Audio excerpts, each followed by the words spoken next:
Jajaran Polres Bintan berhasil mengungkap kasus mafia tanah di wilayah hukum Polres Bintan.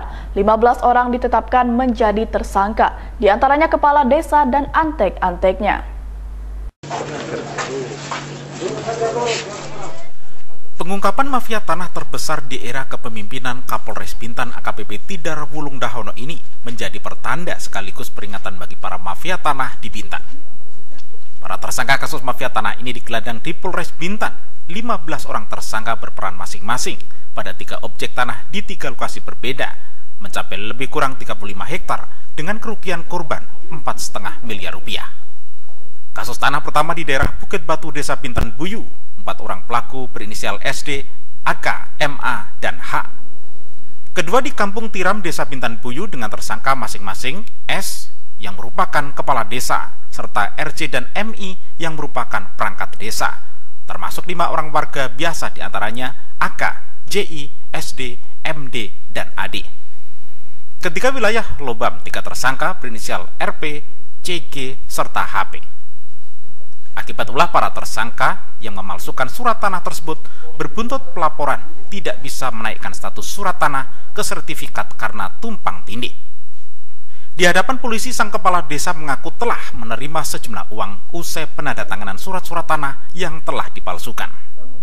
Yang munculnya bapak tanda tangan nggak ada proses meriksa langsung. Kami saya periksa dokumen itu, tapi dokumen itu secara persyaratan sudah lengkap seluruhnya. Sehingga Pak RT dan Pak RW sudah tanda tangan, dibawa ke saya tanda tangan. Nah, kenapa menerima? Ada barang yang diterima sama Bapak bentuk pemberian. Nah, maksudnya apa dengan menerima itu? Ini Pak, karena si pembuat surat itu menyampaikan ke saya, Pak, kalau surat saya sudah selesai, nanti saya bantu Bapak. Nah, itu baru. Oh, sudah jadi bentuk bantuan. Iya. Pemalsuan surat tanah di 3 lokasi ini mencapai lebih kurang 35 hektar dengan kerugian korban 4,5 miliar rupiah. Kepala desa 2 orang dengan aparat pembantu dari desa.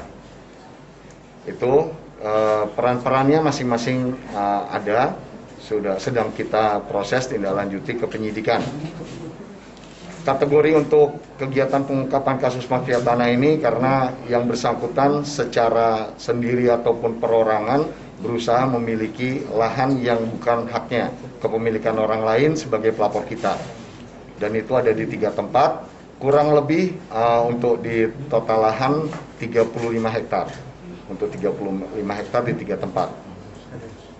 Kemudian yang bersangkutan kita kenakan untuk ancaman pasal pemalsuan surat dan atau penipuan untuk KUH pidana 263 ayat 1 dan ayat 2 Junto 55 dengan 378 Junto 55. Polisi masih melakukan penyelidikan dan kemungkinan akan ada penambahan tersangka baru.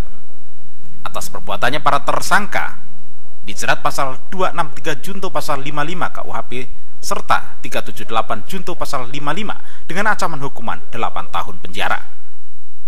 Dari Bintan, Ahmad Afandi Pohan, iNews melaporkan.